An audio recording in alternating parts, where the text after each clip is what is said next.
ဟိုးတော့ကမုံဆိုးတယောက်ဟာတောထဲကအလွန်လှပတဲ့ကြက်တူရွေးနှစ်ကောင်ကိုဘရင်ထံဆက်တာခဲ့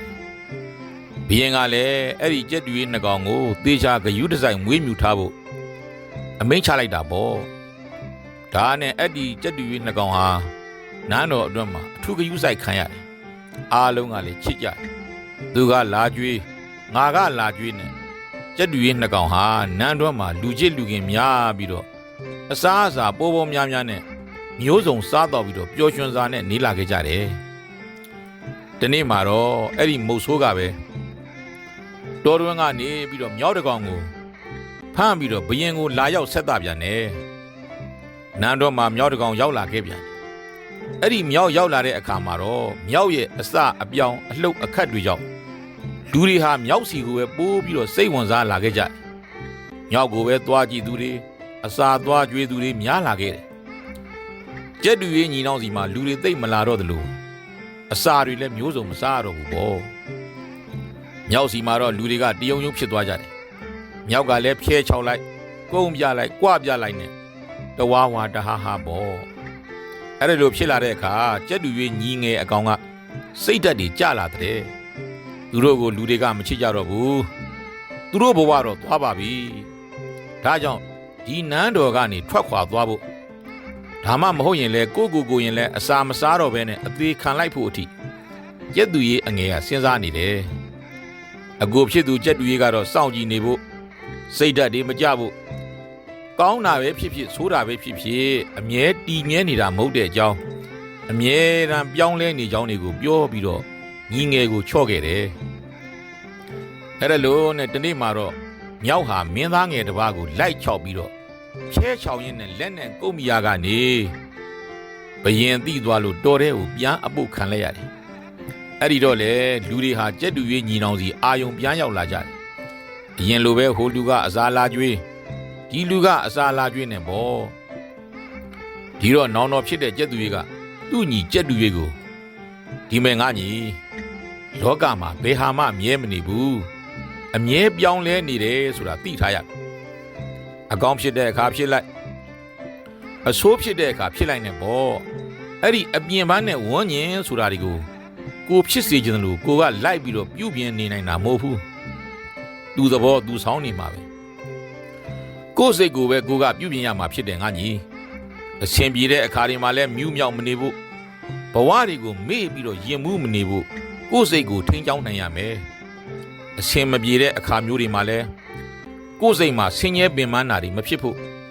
ကြံ့ညံ့ခံနိုင်ဖို့ကိုထိန်းချောင်းနိုင်ရမယ်ကိုယ်စိတ်ကိုထိန်းချောင်းနိုင်ရခုရောက်လာခဲ့တဲ့မြောက်ဟာသူ့ဇယက်သူ့ပန်ဟန်ကြောင့်အများကဝိုင်းရံပြီးတော့ချစ်ခဲ့ကြွေးခဲ့မွေးခဲ့တော့သူ့ကိုယ်သူမြူးမြောက်ပြီးပျော်မြူးနေခဲ့တာပေါ့နောက်တော့သူ့ကိုယ်သူအဟုတ်ကြီးထင်းပြီးတော့ထင်ရတွေရှောက်လို့လှုပ်ချင်ရတွေရှောက်လို့တော့မင်းသားငယ်ကိုတောင်6လှန့်ဆွဲကုန်တော့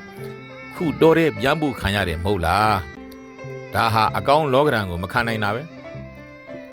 ငါညီကလည်းလူတွေမလားအစာတွေမများတော့အစာတွေနဲပါသွားတဲ့အချိန်စိတ်ဓာတ်တွေကြစိတ်တွေဆင်းရဲပြီးတော့ကိုတောင်အစာငတ်ခံသေးဖို့စိတ်ကူးခဲ့တယ်မဟုတ်လားငါညီဒါလည်းငါညီဟာအဆိုးလောကဓာတ်ကိုမခံနိုင်တာပဲလူတွေမဝိုင်းရံတော့လေဘာဖြစ်လဲအစာတွေမပေါ်များတော့ကိုဘာဖြစ်လဲရှိတာစားပြီးနေလဲရတာပဲမဟုတ်ဘူးလားကိုစားနိုင်တာထက်ပိုများတဲ့အစာတွေများခြင်းရခြင်းနေတဲ့လောဘလူတွေရဲ့လေးစားတာတန်မိုးထားတာခံခြင်းတဲ့သက်ကာရလူတွေရဲ့နှုတ်ဖျားမှာရေပန်းစားခံခြင်းနေတဲ့တိလောကစတဲ့တကယ်ကိုယ့်အတွက်မဖြစ်မနေလိုအပ်နေတာတွေမဟုတ်တဲ့ပေါ်များခြင်းတာတွေလေးစားခံခြင်းတာတွေကြော်ကြားခြင်းတာတွေဟာတို့တွေရဲ့စိတ်တွေနဲ့တို့တွေရဲ့ဘဝတွေကိုအဆိုးရွားဆုံးဆင်းရဲဒုက္ခပေးတဲ့အရာတွေဖြစ်တယ်ငါညီအဲ့ဒီရကျင်တာတွေလေးစားခံတန်ဖိုးထားခံကျင်တာတွေကြော်ကြားကျင်တာတွေကိုတို့သရဝါတွေကိုအဆိုးဆုံးဒုက္ခပေးတဲ့အရာတွေပဲအဲ့ဒီအရာတွေဟာဝန်းကျင်ကအရာတွေဖြစ်လို့တကယ်လဲကိုပိုင်တာတွေမဟုတ်ဘူးကိုမပိုင်တဲ့ဒီဝန်းကျင်ဆိုတဲ့အရာကိုစိတ်တိုင်းမကြတိုင်းသာဆင်းရဲနေရမယ်ဆိုရင်ဘယ်တော့မှစိတ်ဟာချမ်းသာလာနိုင်မှာမဟုတ်ဘူးငါညီရဲ့ဒီတော့ကိုမပိုင်နဲ့ကိုမတတ်နိုင်တဲ့ဝန်းကျင်ကိုအာယုံပြုခံစားမနေပါနဲ့ကိုယ်စိတ်လေးကိုပဲ ကိုကချမ်းသာနေအောင်ပြုပြင်နေထိုင်ရမှာဒါကြောင့်အကောင်းလောကဓာတ်အနေနဲ့ကြုံအဆိုးလောကဓာတ်အနေနဲ့ပဲတွေ့ဘာတွေနဲ့ကြုံကိုပိုင်နာတွေမဟုတ်တော့ဘာမှခံစားနေဖို့မဟုတ်ဘူးကိုယ့်ရဲ့စိတ်ကလေးနဲ့သာကိုအဆင်ပြေအောင်နေနိုင်ဖို့တို့တွေအမြဲကြိုးစားနေရမယ်ဟောမှာလူတွေတို့စီလာနေကြပြီအစာတွေလည်းပါလာတယ်သူတို့လာခြင်းတဲ့အချိန်လာကြမယ်သူတို့ကြွေးခြင်းတဲ့အချိန်ကြွေးကြလိမ့်သူတို့မလာခြင်းတဲ့အချိန်ကြတော့လေလာကြမှာမဟုတ်ဘူးဒီတော့သူတို့လာတာမလာတာအဲ့ဒါသူတို့သဘောအဲ့ဒီအရာတွေအပေါ်မှာခံစားမှုတွေဖြစ်မနေဖို့ကတို့ရဲ့အလုပ်ပေါ်ငါညီရလို့ကျက်တူရေးအကြီးက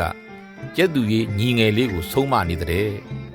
ကဲပုံမြင်ကလည်းရှည်သွားပြီမို့ဒီလောက်နဲ့ပဲညီကုန်းချုပ်လိုက်ချင်ပါတယ်အားလုံးကိုယ့်စိတ်ကိုကိုယ်တိုင်ထိန်းချောင်းနိုင်ပြီးတော့